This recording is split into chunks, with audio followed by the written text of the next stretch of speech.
Now let us move to the bootloader part. Right?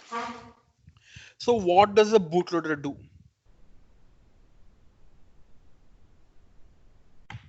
Right? Bootloader is a piece of program present in the target controller itself, which will help the uh, which will help in flashing the application and the calibrations in their desired sections in the complete flash according to the addresses and the according to the configurations which is done, right? So it is a logic or a program present already in the flash section. In if you are having a flash section, the starting address and end address, if you're having, this is a P flash. Okay, we have a program flash and a data flash.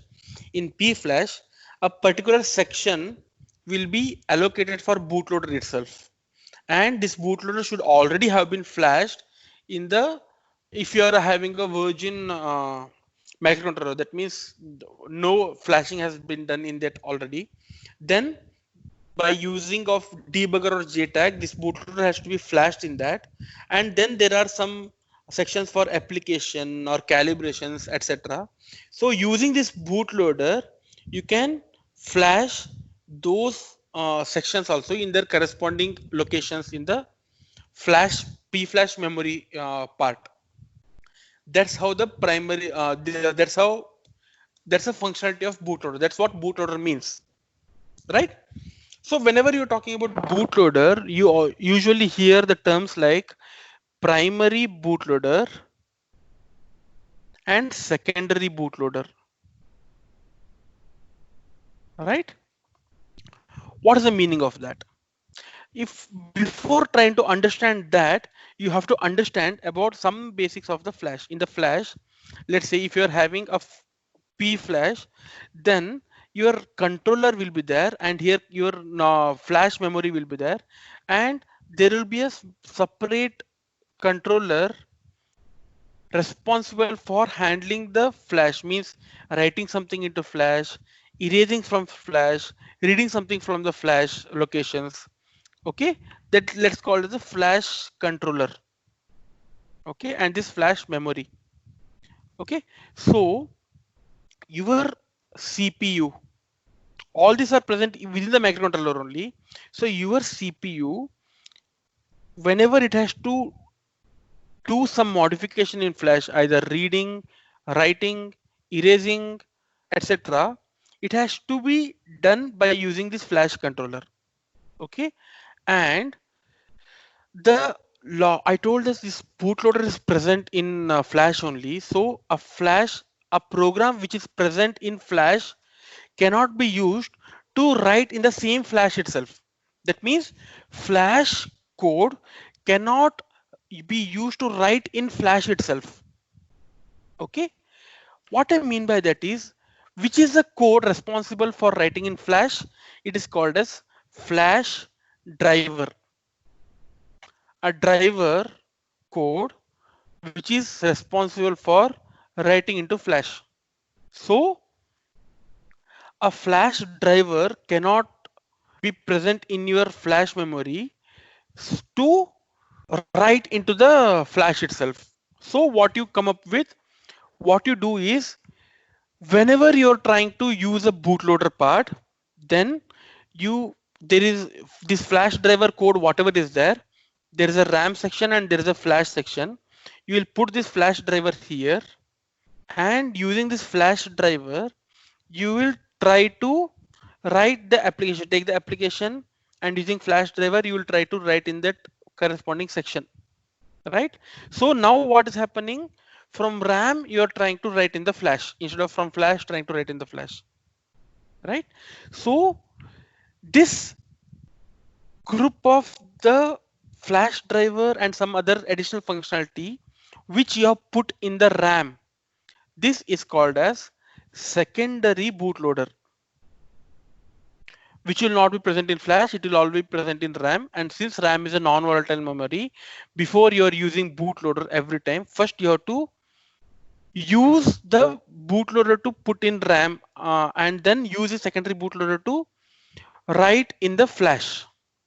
Okay, so I know what I told is a little bit confusing, so I'll try to Yes, tell you the it's a flow. little bit confusing. I'll So tell you the RAM is flow. volatile, right? Yes, so you have the uh, program of application here, starting address, ending address. Let's say starting address is starting address of application, ending address is, okay, that's not visible.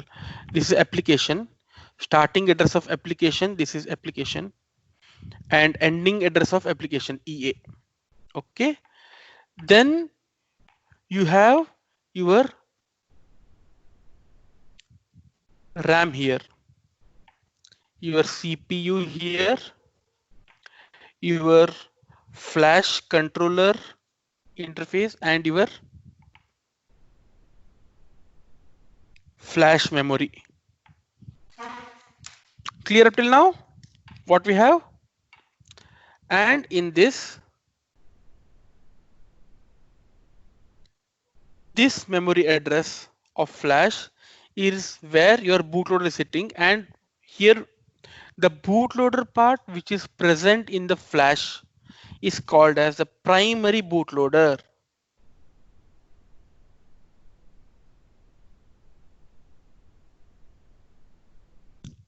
Okay, so the bootloader part which includes the flash driver code and some additional code, this whole together is called as the secondary bootloader, SBL. This is PBL, primary bootloader, secondary bootloader, and the secondary bootloader is supposed to go and sit in RAM. Now, how does the flashing of? Now the purpose is using the bootloader, you have to flash this application area in here. Let's say this is the start of application address, end application address, right? You don't have a flash driver in your primary bootloader because the flash driver which purpose is to write on the flash cannot write on the flash itself. So what you do first is, first you'll try to program the secondary bootloader. So the CPU, by the help of the services, tester diagnostic UDS services present in the primary bootloader, what it will do is it will take this SBL. So the starting address of SBL, let's say SS, and ending address of SBL, let's say ES. Those range are of RAM, not of flash. SS, and here let's say this is the end of RAM, ES, right? So by using these services, you will try to CPU will try to flash this secondary bootloader in the this RAM section. Why primary bootloader is able to flash it here? Because the primary bootloader is trying to flash in the RAM section. For that, the flash driver is not required. You can CPU can aram se write and read and erase from RAM. It does not need a driver for it. RAM driver will be needed, but flash driver is not needed for it.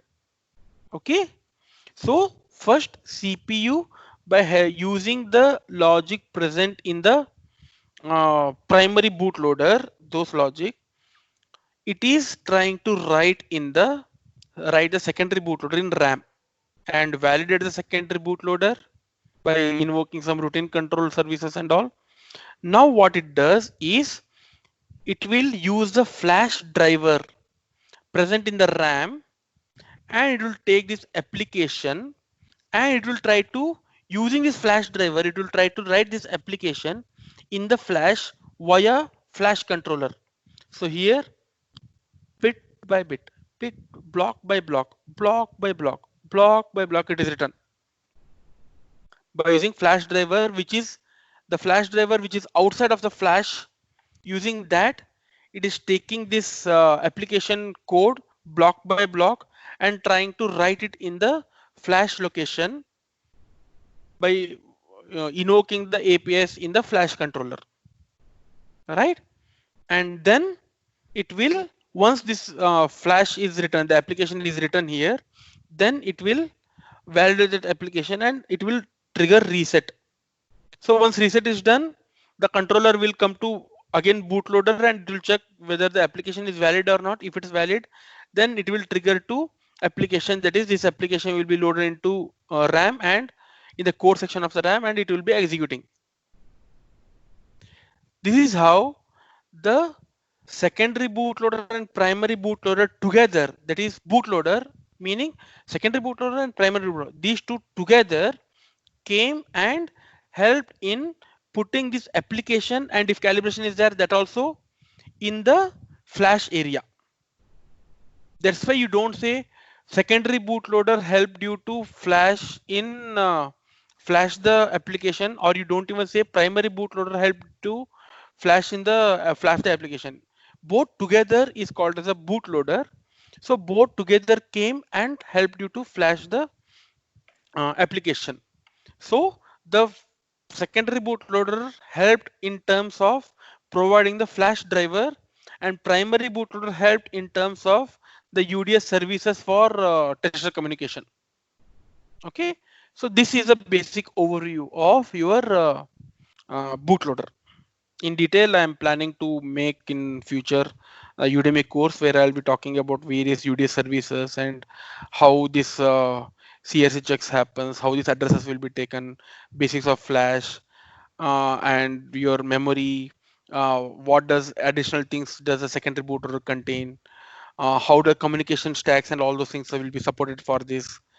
Is there any provision AutoSAR for this bootloader? All those things I'll be talking in detail in a Udemy course I'm planning. But for this embedded C basic course, this understanding of bootloader is essential and sufficient, right? So that Sham, ends the bootloader part. Yeah. okay, Manoj here. So when we talk about bootloader, always this secondary and primary boot, we are talking about both these bootloader, right? Yes. It cannot be Without like secondary boot, there it is no. cannot be present. It is not possible to have only primary bootloader. O- Primary bootloader is the only bootloader which is present in the flash. Secondary bootloader is not present in the flash. Or you can say, because the secondary bootloader part, this flash driver containing bootloader part comes second. First, or the primary bootloader is already present in the flash, and then using this primary bootloader code, you are putting this flash driver part of the bootloader in the RAM. It comes second, so it is called as secondary, and this one as primary. But it's not possible to have flash the application and calibrations in the flash by using by only primary bootloader. In all the bootloaders, primary and secondary must be present. Does that answer your Okay. question? Yes, yes. So flow will be like so from CPU we will send some UDS command, Yes. right? No, So from it will tester you will send UDS command. CPU will receive it, and the CPU log. means like that tool. Like I'm talking about like from our PC, from our Okay, PC. when I explained in Okay. the explanation, when I told Yeah. CPU, it was the CPU of the microcontroller of your ECU itself. Okay. Okay. Okay. Okay. Right? Okay. Within the microcontroller itself, you have a CPU, which is a combination of your arithmetic logic unit and your control unit. And then there is your memory. If you know the difference between microprocessor and microcontroller, then you will get to know that, right? Microprocessor is only processing unit, the CPU. Along with that, the memory resources, communication resources, ADC, SPI, all these resources come together and all those things also put in a single chip, then it will become a microcontroller. So in the microcontroller also, the memory unit, all these things, units, resources are present independent of your CPU. Okay, correct. So then who will be initiating the UDS commands or UDS UDS command services? will be initiated by the tester. So the tester can be a CPU or a external tool. External CPU, anything, it doesn't matter. Only which matters to your microcontroller or ECU is that on your CAN channel, a corresponding uh, request frame with the either functional addressing or a physical addressing has come with the data bytes having your starting byte is SID and all those things. That's all it matters, right? So you are having your CPU here and your uh, flash controller and your flash memory and your RAM, and the CPU is connected to this by a via bus, connected via bus, connected via bus. All these are present in your microcontroller, and here also so many other things are present, like your external CAN controllers can be and all those things. Your ASICs chips are present connected to this maybe via SPI or I2C and all, and you have your ECU, and from here the external bus is happening, your CAN control is there. From here the from tester it is sent and connected here and it has come here, and after that in CPU it has come here. So usually it will be in application, so 10.02 will be triggered, so that from application the CPU will be forced to transfer the control into the bootloader. What do you mean by transferring the control into bootloader? It means whatever the code is present in the primary bootloader, those sections will be taken and put in the code area of the RAM. And from here, the next request of 34 request download is coming. So that corresponding routine call is happening. So here it will trigger, and from this it is trying to take the data, whatever next blocks 36 is coming next, right? So that blocks of your secondary bootloader which you're trying to flash, those things will be taken and put in the SBL section of your RAM, and then you will trigger a routine control 31 with for RID checking for your validity of SPL, and then what you will do is you will trigger 34 and request download for your application section, and then it will see for doing that the flash in the address, whatever address range you have given, right? The CPU will see for SBL the address range which is checked. It knew that it is the address range comes within the RAM, so it does not need flash driver. But for application, whatever address is given, that address range comes in the section of flash. So it knows that the flash driver will be needed for completing this 34 request. For that, the flash driver should have been already been available in the RAM. So what it will do is it has to take this 34 service it will take, and in 36 whatever address and the block size is coming for application block by block, it will use the flash driver present in this and try to trigger. The flash driver will try to write those blocks in the flash. So when using the PBL primary bootloader also, it is interacting, CPU is interacting with the RAM itself. DMA is going to take care of transferring this flash content, whatever is there, into the RAM, because this is a primary memory, this is secondary memory. CPU cannot interact with secondary memory directly. It has to interact with primary memory only. To interact with secondary memory, it needs flash driver. So before SBL was coming to the RAM, it is not possible for CPU to take the primary bootloader into RAM or make the changes to this flash address. So DMA will be needed to just copy and paste there to read it. And then once a flash driver is available, it can make changes in the flash by writing using the flash driver. And that's how application and calibrations, all other things will be written in the flash memory by using the SBL.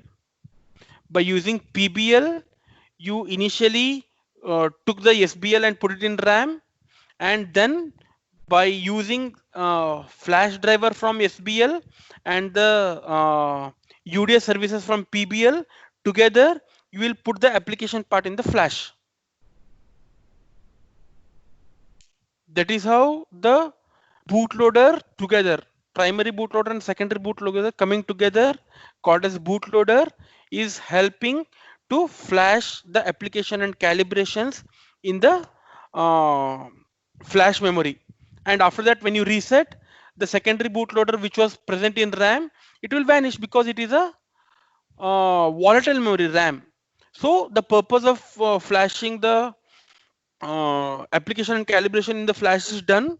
So this is non-volatile memory. Even after reset and power off and power on, this will still be there.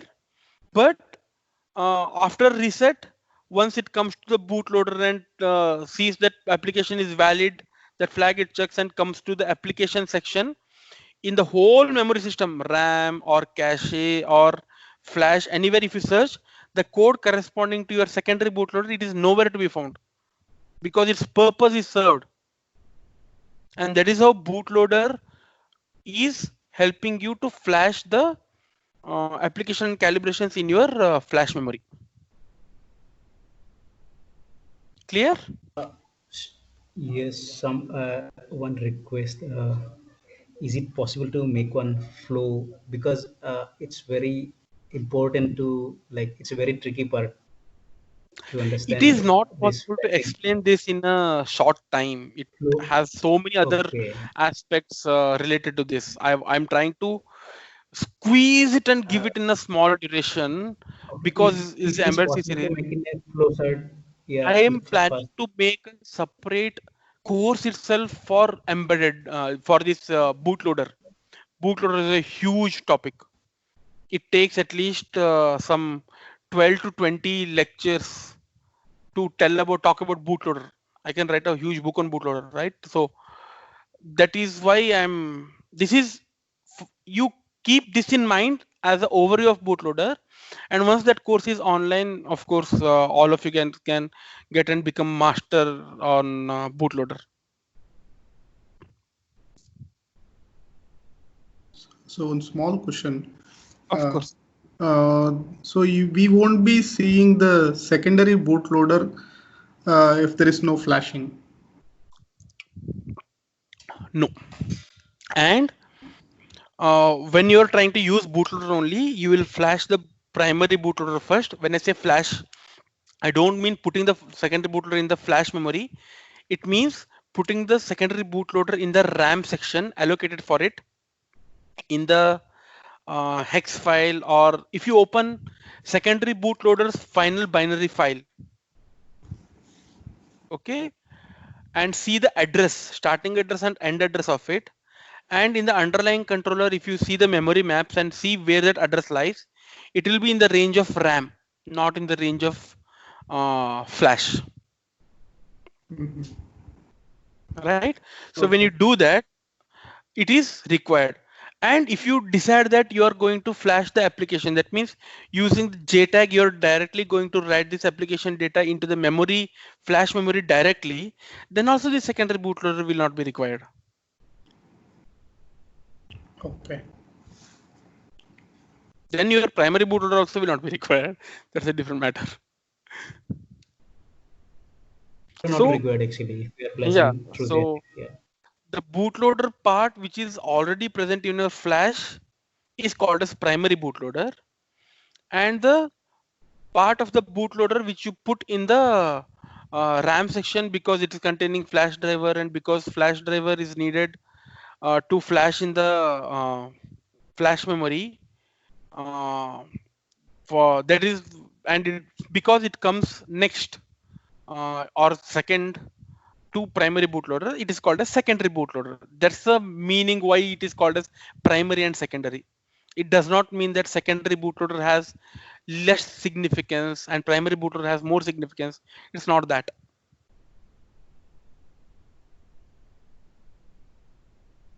Or it's not also that uh, they are alternate for each other. No, it's not possible that if you have primary bootloader or secondary bootloader, you can flash. No, you have to have primary bootloader and secondary bootloader. Then only flashing is possible.